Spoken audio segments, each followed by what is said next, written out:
Hello friends, आज हम बात करने वाले हैं कि डायरेक्ट और इनडायरेक्ट मेथड से कैसे कैश फ्लो स्टेटमेंट को प्रिपेयर करेंगे। तो सबसे पहले हम लोग बात करते हैं कि cash flow from operating activities. जैसा कि हम लोग आपको पिछले वीडियो में बता चुके हैं कि कैश फ्लो स्टेटमेंट प्रिपेयर करने के लिए हम लोग 3 एक्टिविटीज़ को यूज करते हैं। कितनी कैटेगरीज ऑफ 3 एक्टिविटीज़। सबसे first cash flow from operating activities, and second investing activities, and third financing activities. तो कैसे हम लोग और ये भी बता चुके थे कि कैश फ्लो स्टेटमेंट प्रिपेयर करने के लिए यूजिंग 2 मेथड करते हैं, डायरेक्ट और indirect method.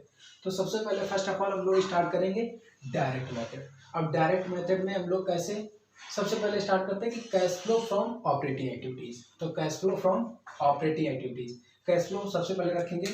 Cash flow from operating activities में सबसे पहला ए पॉइंट आता है हमारा ऑपरेटिंग कैश रिसीप्ट।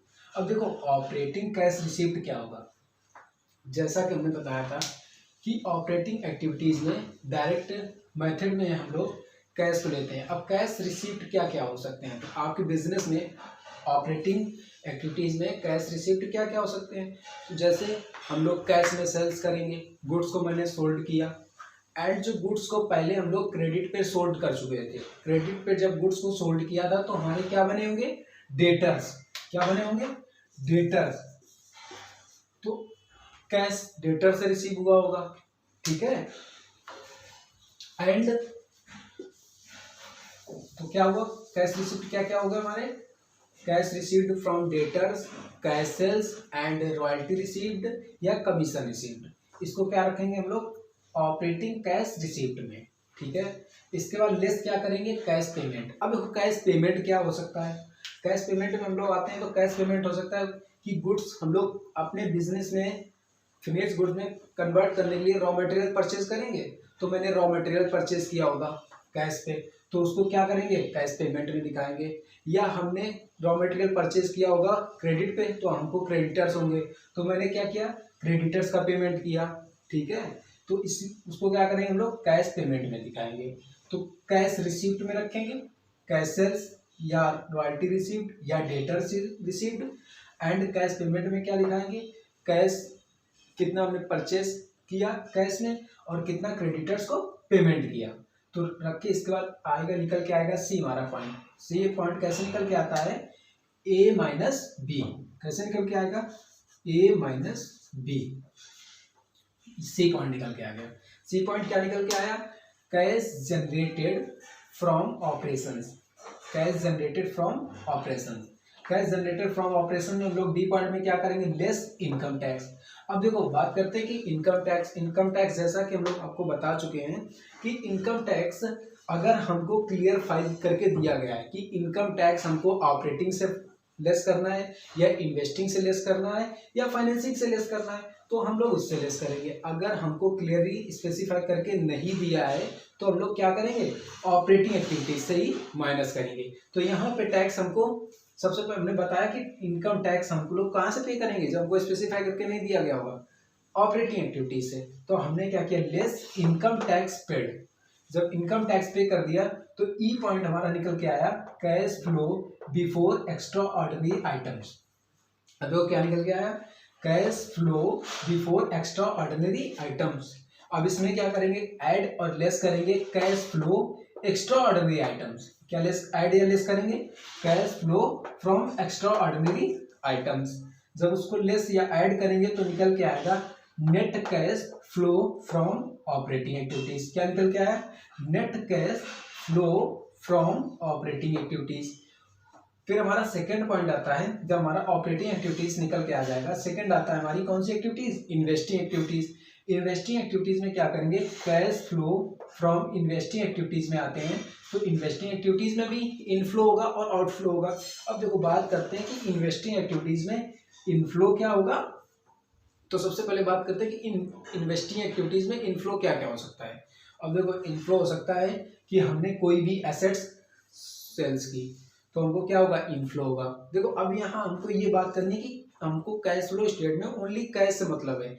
ये नहीं है कि कैश एसेट्स आ रही है जा रही है, उससे कोई, ओनली कैश, कैश कितना आया और कैश कितना गया। तो कैश इनफ्लो में क्या होगा कि एसेट्स कोई मैंने सोल्ड की तो क्या हुआ, कैश इनफ्लो हुआ, ठीक है। इसके बाद मैंने कहीं पे इन्वेस्टमेंट किया था उससे हमको क्या इंटरेस्ट रिसीव्ड हुआ, तो क्या हुआ कैश इनफ्लो हुआ। या मैंने अपने इन्वेस्टमेंट सोल्ड कर दिए, इन्वेस्टमेंट को क्या किया सेल्स कर दिया, कि हमने कोई भी इन्वेस्टमेंट खरीदे थे उनको क्या किया सेल कर दिया, तो हमारा क्या हुआ इनफ्लो हुआ। टोटल हम लोग यहाँ पे रखेंगे जो भी होगा कैश सेल, एसेट्स हो सकता है, इन्वेस्टमेंट सेल्स कर सकते हैं, या इन्वेस्टमेंट का इंटरेस्ट रिसीव हुआ होगा तो उसको किस में निकालेंगे कैश इनफ्लो में, एंड लेस कैश आउटफ्लो में। अब देखो कैश आउटफ्लो क्या होगा, अब मान लो अपने बिजनेस में हम लोग एसेट्स को भी परचेज कर सकते हैं, ठीक है, इन्वेस्टमेंट परचेज कर सकते हैं, ठीक, तो उसको किस में दिखाएंगे कैश आउटफ्लो में। बात क्लियर हुई, किसको दिखाएंगे कैश आउटफ्लो में। तो cash inflow and outflow, inflow से आउटफ्लो को माइनस करेंगे तो क्या निकल के आएगा net cash flow from investing activities. अब देखो जो ये हमारा निकल के आएगा net cash flow from investing activities, ये हमारा प्लस में भी आ सकता है और माइनस में भी आ सकता है, कोई जरूरी नहीं कि हमारा प्लस में ही आ सकता है, ठीक है। इसके बाद बढ़ते हैं आगे, थर्ड पॉइंट क्या है, थर्ड पॉइंट में क्या आता है cash flow from financing activities, ठीक है, क्या आया cash flow from financing activities. अब बात करते हैं कि cash flow from financing activities में इनफ्लो कैसे होगा और आउटफ्लो कैसे होगा, इनफ्लो और आउटफ्लो कैसे होगा। तो सबसे पहले हम देखते हैं इनफ्लो।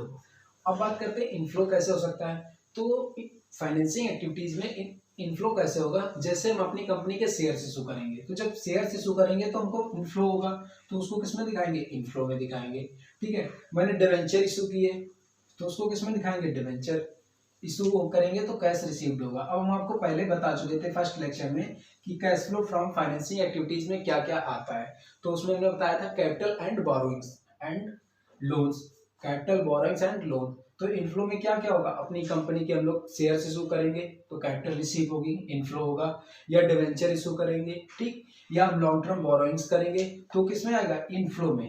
एंड आउटफ्लो क्या क्या हो सकता है, अपनी कंपनी के शेयर जो हमने इशू किए थे अब उनको क्या करते हैं रिडम्पशन करते हैं, या रीपेमेंट करते हैं, या लोन्स का रीपेमेंट करते हैं, डिवेंचर्स का रीपेमेंट करते हैं, तो किसमें आएगा कैश आउटफ्लो में।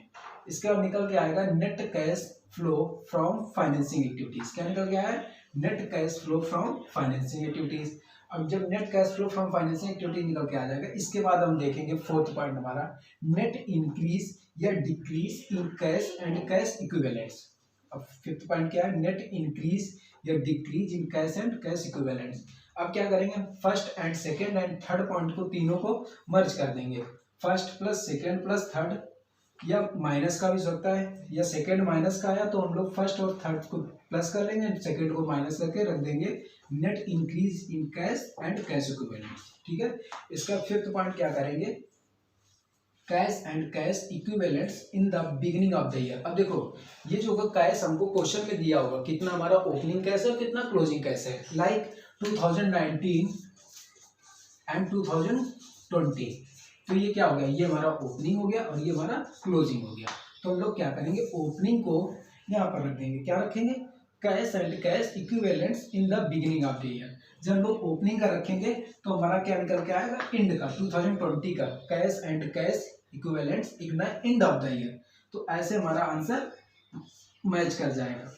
अगर हमको नेट इंक्रीज एंड डिक्रीज में in cash and cash equivalents में नेट इंक्रीज और डिक्रीज में ओपनिंग कैश ऐड करने पर क्लोजिंग कैश आ जाता है, तो इसके मतलब हमारा मैच कर जाता है। तो इसका मतलब हमारा क्या हुआ क्वेश्चन का जो हमने प्रैक्टिकल प्रॉब्लम सॉल्व किया डायरेक्ट मेथड से वो हमारा सही है।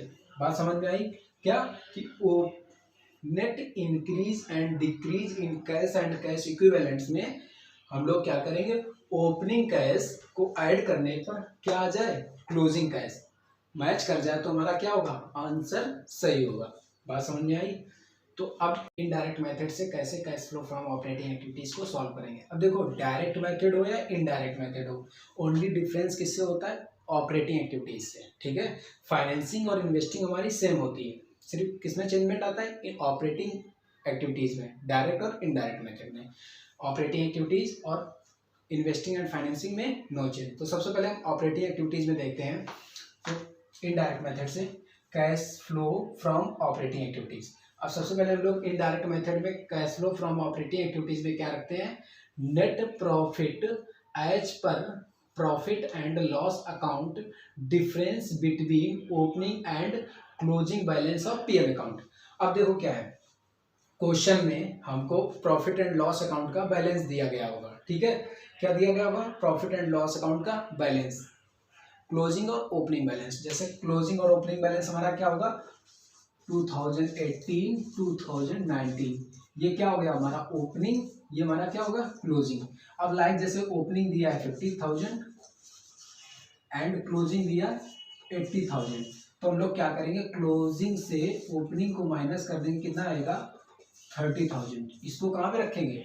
यहाँ पे रखेंगे, ठीक है। कहाँ पे रखेंगे? यहाँ पे। कितना? 30,000। हमारा ओपनिंग पीएल अकाउंट कितना था? 50,000 और क्लोजिंग कितना था? 80,000। 80,000 से 50,000 को माइनस किया, क्या निकल के आया? 30,000। कितना आया? 30,000। इसको कहाँ पे रखेंगे? Net profit as per PL account difference between opening and closing balance of PL account. ये बात समझ में आई? ठीक है। अब इसके बाद इसको जब यहाँ पे रख देंगे, इसमें फिर क्या करेंगे? ऐड। क्या करेंगे? Add transfer to reserve. अब देखो हमको क्वेश्चन में दिया गया होगा ट्रांसफर टू रिजर्व, उसको क्या करेंगे हम लोग? ऐड कराएंगे, यहाँ पे रखेंगे। इसके बाद रखेंगे interim dividend paid during the year. क्या होगा? Interim dividend. इंटरिम डिविडेंड दिया होगा और कौन से किस ईयर का? During the year. During the year उसको रखेंगे। And provision for tax made during the year, इसको क्या रखेंगे? Provision for tax made during the year. And last propose dividend for current year. अब देखो डिविडेंड जो दिया हुआ उसको किस ईयर का रखेंगे? Propose dividend for current year. क्योंकि हमने यहाँ पे ईयर क्यों बता दिया? क्योंकि 18 और 19 मान लो प्रीवियस ईयर और करंट ईयर दोनों दिए गए होंगे, तो हम लोग उसमें से क्या करेंगे? कौन सा रखेंगे? Propose dividend for current year. चारों को मर्ज करके और लेस क्या करेंगे? Less refund of tax credited to PL account. जो टैक्स रिफंड किया गया उसको लेस करा देंगे, जो भी बचेगा उसको क्या करेंगे? प्रॉफिट जो निकल के आया था उसमें से ऐड करा के रख देंगे। ये क्या निकल के आ जाएगा? ये। इसको क्या बोलेंगे? Net profit before taxation and extraordinary items. क्या लिखेंगे? Net profit before tax and extraordinary items. बात समझ में आई यहाँ तक? यहाँ तक किसी। अब बात करते हैं बी पॉइंट। किसके? B point. बी पॉइंट में क्या लिखा है? Adjustment for non cash items and non operating items. क्या है? Adjustment for non cash items and non operating items. अब बात करते हैं, सबसे ज्यादा बच्चों को इसी में प्रॉब्लम होती है कि adjustment for non cash item और नॉन ऑपरेटिंग आइटम्स क्या होते हैं, जो हमारे कैश। अब देखो नॉन कैश आइटम्स क्या होते हैं? जो हमारे कैश से रिलेटेड नहीं होते, एंड नॉन ऑपरेटिंग आइटम्स जो हमारे ऑपरेटिंग एक्टिविटीज से रिलेटेड नहीं होते। अब देखो आप कैश फ्लो स्टेटमेंट को जो प्रिपेयर कर रहे हो, operating activities, financing activities and investing activities, ठीक। अब जो भी आएगा, अगर जो ऑपरेटिंग एक्टिविटीज अगर प्रिपेयर कर रहे हो तो उसमें फाइनेंसिंग एक्टिविटीज का नहीं आना चाहिए, इन्वेस्टिंग का इन्वेस्टिंग में जाना चाहिए, और फाइनेंसिंग का फाइनेंसिंग में जाना चाहिए, और ऑपरेटिंग का ऑपरेटिंग में जाना चाहिए। तो ऑपरेटिंग एक्टिविटीज बोलती है कि जो कैश से रिलेटेड नहीं है और हमारी एक्टिविटीज से रिलेटेड नहीं है, उनको हमसे क्यों आउटफ्लो कराया गया? जो हमारा पीएल निकल के आया हुआ, देखो जो हमारा ये नेट प्रॉफिट पीएल निकल के आया हुआ, इसमें हम लोगों ने क्या किया होगा कि नॉन कैश आइटम्स और नॉन ऑपरेटिंग आइटम्स को हमने माइनस कर दिया गया होगा, जो नेट प्रॉफिट निकल के आएगा। तो उस अब हम क्या करेंगे? जो नॉन कैश आइटम्स और नॉन ऑपरेटिंग आइटम्स है उनको हम क्या करेंगे? एडजस्टमेंट करेंगे। क्या करेंगे? एडजस्टमेंट करेंगे। जैसे सबसे पहले उसमें आता है डेप्रिसिएशन, ठीक। बात करते हैं हम लोग डेप्रिसिएशन की। अब देखो डेप्रिसिएशन है, तो हम लोग जब नेट प्रॉफिट निकाले होंगे, ट्रेडिंग और पीएल अकाउंट बनाए होंगे, तो नेट प्रॉफिट जब निकल के आया होगा तो उन्होंने क्या किया होगा? डेप्रिसिएशन को माइनस किया। क्या होगा? क्या किया होगा? डेप्रिसिएशन को माइनस किया होगा। अब डेप्रिसिएशन भाई माइनस क्यों किया? क्योंकि ये तो हमारा ऑपरेटिंग का पार्ट है ही नहीं और नॉन कैश है। क्योंकि डेप्रिसिएशन किस पे लगता है? इन्वेस्टिंग एक्टिविटीज, एसेट्स पे, और ये किस में जाना चाहिए? इन्वेस्टिंग एक्टिविटीज में। तो हमारा ऑपरेटिंग से तो रिलेटेड है नहीं, तो जो हमने अपने नेट प्रॉफिट से इसको माइनस किया गया होगा, अब उसको क्या करेंगे? एडजस्टमेंट में ऐड कराएंगे। बात समझ में आई? डेप्रिसिएशन को ऐड कराएंगे। बात समझ में आई? अब करते हैं, इसके बाद क्या होगा? प्रीलिमिनरी एक्सपेंसेस, ठीक। इसके बाद क्या है? इंटरेस्ट ऑन बोरोइंग्स, ठीक। इंटरेस्ट ऑन बोरोइंग्स, अब हमने कुछ बोरो किया, क्या होगा? उस पर इंटरेस्ट पे किया गया होगा। तो आपको हम बता चुके हैं कैपिटल एंड बोरोइंग्स हमारा आता है फाइनेंसिंग एक्टिविटीज में, ठीक। अब हम फाइनेंसिंग एक्टिविटीज अगर हमने बोरो किया, उस पर इंटरेस्ट दिया, तो हमारा किस में जाना चाहिए, फाइनेंसिंग एक्टिविटीज में, ना कि ऑपरेटिंग एक्टिविटीज में। ऑपरेटिंग एक्टिविटीज में भी कैसे आया होगा, जब हमने अपना नेट प्रॉफिट निकाला होगा तो उसमें से interest on borrowings indirect expense समझ के उसको माइनस किया गया होगा, तो हमारा क्या किया होगा, प्रॉफिट जो हमारा वो डिक्रीज हुआ होगा। तो हमारा ये ऑपरेटिंग का आउटफ्लो तो है नहीं, तो इसको क्या करेंगे हम लोग, अब ऐड कराएंगे इंटरेस्ट ऑन बोरोइंग्स, ठीक है, इंटरेस्ट ऑन बोरोइंग्स। इसके बाद बात करते हैं loss on sale of fix asset. क्या बात करते हैं, loss on sale of fix asset. अब देखो फिक्स एसेट्स हमने बताया था किस में जाती है, हमारी इन्वेस्टिंग एक्टिविटीज में, ठीक। अब उससे लॉस हुआ तो किस में जाना चाहिए, इन्वेस्टिंग एक्टिविटीज में। पहले क्या किया गया होगा कि लॉस को हमारे ऑपरेटिंग में प्रॉफिट से माइनस किया गया होगा। अब उसको एडजस्टमेंट करने के लिए क्या करेंगे हम लोग, ऐड कराएंगे, क्योंकि loss on sale of fix assets हमारा इन्वेस्टिंग एक्टिविटीज का पार्ट, तो किस में जाना चाहिए, इन्वेस्टिंग एक्टिविटीज में, ठीक है। इसके बाद आता है discount on issue of shares. क्या आता है, discount on issue of shares. अब देखो discount on issue of shares, अब शेयर्स और हमारा किस में जाता है, हमने बताया था फाइनेंसिंग एक्टिविटीज में। क्या जाता है फाइनेंसिंग एक्टिविटीज में, shares and capital and borrowings. तो ये shares, discount on issue of shares किस में जाना चाहिए, फाइनेंसिंग एक्टिविटीज में। तो अब इसको क्या करेंगे, ऑपरेटिंग एक्टिविटीज में हम लोग ऐड कर देंगे। क्यों ऐड कर देंगे, क्योंकि ये discount on issue of shares indirect expense करके पीएल से हमारे माइनस किया गया होगा। तो अब क्या करेंगे, उसको हम लोग एडजस्टमेंट करके ऐड करेंगे, ठीक है।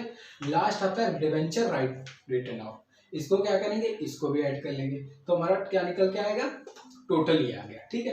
अब इसमें से हम लोग लेस क्या करेंगे, देखो अब बात करते हैं, ये तो ऐड का हो गया नॉन एडजस्टमेंट और नॉन कैश आइटम, और लेस क्या क्या करेंगे। तो सबसे पहले बात आती है इंटरेस्ट इनकम रिसीव्ड। अब देखो इंटरेस्ट इनकम रिसीव्ड हमको किस पे हुई, इंटरेस्ट कहाँ से रिसीव्ड हुआ होगा, कहीं हमने इन्वेस्टमेंट किया होगा, ठीक है। क्योंकि हमें इंटरेस्ट इनकम रिसीव्ड तो वहीं से सकते जहाँ से हमको कहीं इन्वेस्टमेंट किया होगा, और इन्वेस्टमेंट हमारा किस में आता है, इन्वेस्टिंग एक्टिविटीज में। तो ये हमारा कहाँ पे जाना चाहिए, ऐड होना चाहिए इन्वेस्टिंग एक्टिविटीज में। हम लोगों ने क्या किया गया होगा, इसको अपने पीएल में इनडायरेक्ट इनकम समझ के माइनस प्लस कर दी गई होगी, सॉरी क्या कर दी गई, प्लस कर दी गई होगी। तो अब इसको क्या करेंगे, ये जाना चाहिए, ऑपरेटिंग का तो पार्ट है नहीं, जाना चाहिए हमारा इन्वेस्टिंग एक्टिविटीज में। तो अब इसको क्या करेंगे हम लोग, यहाँ से लेस करा देंगे। क्या कराएंगे, लेस इंटरेस्ट इनकम रिसीव्ड, बात समझ में आई।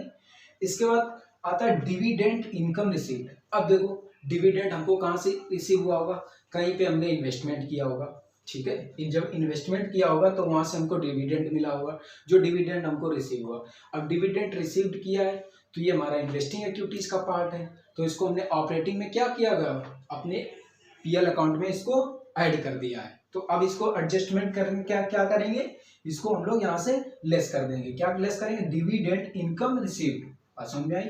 एंड आगे बढ़ते हैं रेंटल इनकम रिसीव्ड, इसको भी क्या करेंगे, लेस कर देंगे।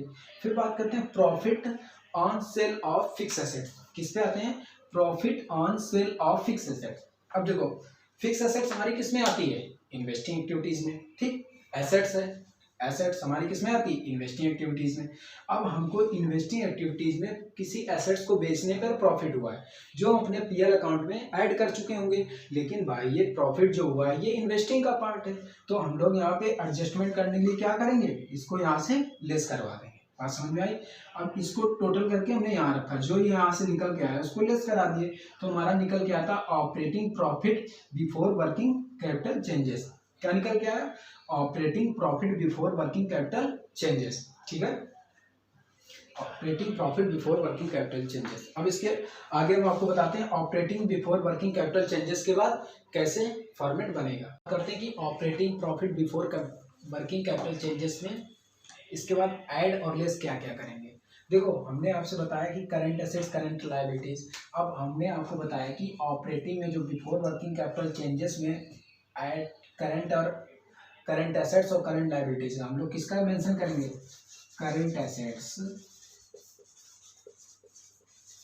और करंट लायबिलिटीज का, ठीक है। फिक्स एसेट की बात नहीं करेंगे, किसकी बात करेंगे, करंट एसेट्स और करंट लायबिलिटीज का। तो सबसे पहले first of all decrease in current assets. अब देखो हम लोग डिक्रीज इन करंट एसेट्स को ऐड क्यों कर रहे हैं, लोग सोचेंगे कि जब एसेट्स हमारी डिक्रीज हो रही तो हम लोग उसको ऐड क्यों कर रहे हैं, लेस होना चाहिए, क्योंकि हमारे पास ऐसा लग रहा है जा रही है, नहीं। क्यों डिक्रीज इन करंट एसेट्स को ऐड करेंगे, देखो जैसे 2018 या 2019 में, 2018 में हमारी एसेट्स थी 50,000 रुपये की। कितने थी? 50,000 रुपये की। और 19 में कितनी थी? 40,000 रुपये की। तो 18 में हमारी एसेट्स कितने की थी? 50,000 रुपये की। अब 2019 में कितने की बची? 40,000 रुपये की। इसके मतलब 10,000 रुपये की एसेट्स हमारी कम हुई। तो इसका मतलब क्या हुआ? एसेट्स कम होना मतलब स्टॉक को क्या किया गया होगा? हमने सोल्ड किया गया होगा या सेल्स किया गया होगा। तो जब 10,000 रुपये का स्टॉक हमने सेल्स किया गया होगा या एसेट्स हमारी कम हुई है, तो इसका अब देखो, एसेट्स में हमारा डिक्रीज कुछ भी हो सकता है। स्टॉक हमारा कम हो सकता है, ठीक है, या डेटर्स हमारे कम हो सकते हैं।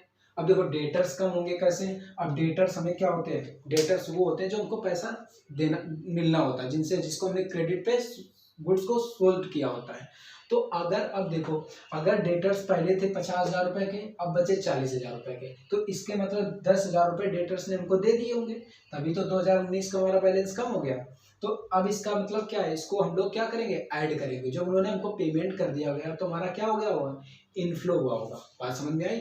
क्यों हम डिक्रीज इन करंट एसेट्स को अब लोग ऐड करेंगे? क्योंकि हमारी एसेट्स कम होना इन द सेंस इनफ्लो होना। जब इनफ्लो होगा तो हम लोग क्या करेंगे? उसको ऐड करेंगे। बात समझ में आई? सेकेंड है इंक्रीज इन करंट लायबिलिटीज। अब देखो, इंक्रीज इन करंट लायबिलिटीज का क्या होगा कि सपोज दैट हमने गुड्स को क्रेडिट पे परचेज किया होगा, ठीक। अब जो गुड्स को हम लोग क्रेडिट पे परचेज करेंगे तो उसको कहीं ना कहीं फिर हम सोल्ड करेंगे, क्योंकि जब गुड्स को हम लोग क्रेडिट पे परचेज करेंगे तभी तो हमारी लायबिलिटीज इंक्रीज होगी और हमारे पास से इनफ्लो तो आउटफ्लो तो होगा नहीं। क्या होगा? सिर्फ इनफ्लो होगा, क्योंकि गुड्स आएगा तो उसको हम सेल्स कर पाएंगे, तो हमारे क्या होगा? इनफ्लो, ना कि आउटफ्लो। तो इसलिए उसको क्या करेंगे? हम लोग ऐड करेंगे। अब डिक्रीज इन करंट एसेट्स और इंक्रीज इन करंट लायबिलिटीज दोनों को हम लोग ऐड करा के यहाँ पे रख देंगे, ठीक। इसको ऐड करेंगे, ये निकल के आएगा। बात समझ में आई? अब क्या करेंगे?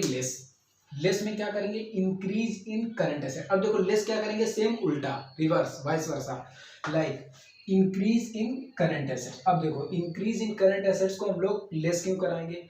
क्योंकि सपोज दैट 2018 में 2018 में स्टॉक था हमारा 40,000 का, अब स्टॉक हो गया 50,000 रुपये का। 40,000 से कितना हो गया? 50,000 रुपये का। तो 10,000 रुपये का स्टॉक बढ़ा, तो इसका मतलब तो यही हुआ कि 10,000 रुपये का स्टॉक हमने परचेज किया होगा। क्यों भाई? तो क्या हुआ होगा? हमारे पास से आउटफ्लो हुआ होगा। बात समझ में आई? या हमारे डेटर्स भी हो सकते हैं कि पहले हमारे डेटर्स थे 40,000 के, अब बढ़ गए 50,000 के। डेटर्स कब बढ़ते हैं? जब हम लोग क्रेडिट पे सेल्स करते हैं। हमारे पास से स्टॉक गया बट आउटफ्लो हुआ, बट इनफ्लो नहीं हुआ, तो इसलिए उसको क्या करेंगे? हम लोग लेस कराएंगे, इंक्रीज इन करंट एसेट्स। इसके बाद डिक्रीज इन करंट लायबिलिटीज। अब बात करते हैं डिक्रीज इन करंट लायबिलिटीज को लेस क्यों करा रहा है? क्योंकि सपोज दैट हमारे क्रेडिटर्स होंगे, करंट लायबिलिटीज क्या होती? क्रेडिटर्स, ठीक। अब क्रेडिटर्स हमारे थे 20,000 के, अब नील हो गए, तो इसका मतलब यह है कि हमने इनको पेमेंट कर दिया गया होगा। 2018 में थे 20,000 और 19 में हमारी नील है, तो इसका मतलब यही तो हुआ कि हमने 20,000 रुपये अपने क्रेडिटर्स का पेमेंट करा दिया। जब पेमेंट कर देंगे तो हमारे पास से क्या होगा? कैश का आउटफ्लो होगा। जब आउटफ्लो होगा तो उसको क्या कराएंगे? लेस, ठीक है। तो निकल के आएगा। फिर इसके बाद आता है cash generated from operating activities. क्या निकल के आ जाता है? Cash generated from operating activities. फिर उसमें क्या करेंगे? Less income tax paid. भाई इनकम टैक्स भी देना पड़ेगा। इसके बाद इनकम टैक्स पे करने के बाद निकल के आएगा cash flow from operation before extraordinary items, ठीक। बिफोर एक्स्ट्राऑर्डिनरी आइटम्स के बाद हम लोग ऐड कर देंगे cash flow from before extraordinary items, ठीक। तो हमारा आंसर निकल के आएगा cash flow from operating activities, ठीक है। इसके बाद जो अब देखो नीचे लिखा है further format is same as direct method. हम लोग जो पहले डायरेक्ट मेथड्स की इससे पहले बात कर चुके हैं, डायरेक्ट मेथड में इन्वेस्टिंग एंड फाइनेंसिंग एक्टिविटीज, तो उसके बाद ऑपरेटिंग एक्टिविटीज के बाद फर्दर फॉर्मेट जो होगा हमारा वो सेम रहेगा। क्या? Further format is same as the direct method. बात समझ में आई कि ऑपरेटिंग एक्टिविटीज इनडायरेक्ट मेथड में सिर्फ डायरेक्ट हो या इनडायरेक्ट मेथड हो, हमारी सिर्फ क्या चेंज होती? ऑपरेटिंग एक्टिविटीज, बाकी बात सेम रहती है, चाहे वो इन्वेस्टिंग हो या फाइनेंसिंग हो। बात